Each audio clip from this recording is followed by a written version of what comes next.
How often do we hear this? This happens only in India. There's a snicker, a hint of sarcasm. Too many times, don't you think? Whether it is the traffic situation, the corruption, the slow-moving bureaucracy, and the million other problems that exist in our country.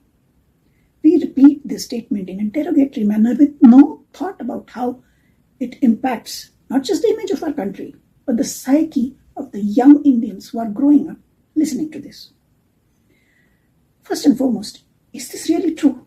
Are we the only country in the world that have bad practices? Are there no other countries where atrocities happens? Are lazy, dishonest people just congregated in India, leaving all the rest of the world free of these burdens? Obviously, criminals, bigots, idlers exist everywhere. Then why do we persist in denigrating ourselves when confronted with the wrongs of society? Or is it that in spite of 70 plus years of independence, we still feel the need to put ourselves down to be in the good books of the Goras, the white masters? Sort of laugh at yourself before somebody else does. Countries like Japan, Germany, which reinvented themselves after the World War, had one idea in common: the sense of national pride bred into the population.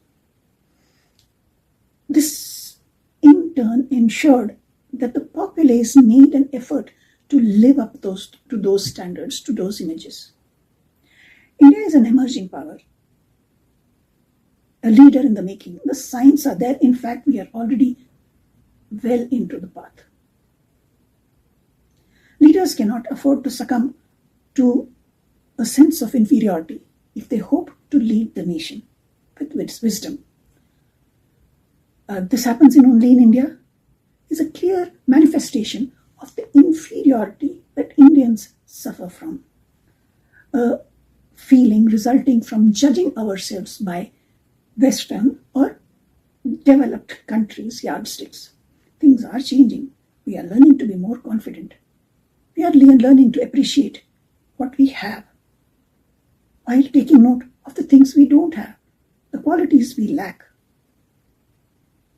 We have many good things, some superlative, some not, in our culture, in our country, if we were to look at ourselves objectively. As long as we look at ourselves from the lens of others, from the values they hold dear, we will always find ourselves lacking.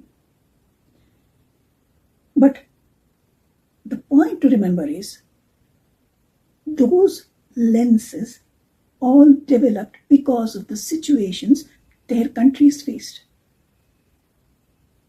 We have to look at ourselves from our own lens. We have our itihas, the genuine true itihas.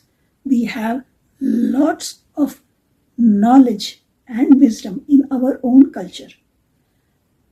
When we dismiss that knowledge, when we fail to accept that just because somebody else who seems to be in a better position is saying something that might not be the truth that is ours. When are we going to stop succumbing to this legacy of inferiority? Isn't it time that we reject these negative reinforcement that sabotage, that demoralize our society? When we say this happens only in India, let us from here on speak of the good, the superlative, the best, the inspiring truths that are ours and ours alone. Namaskar.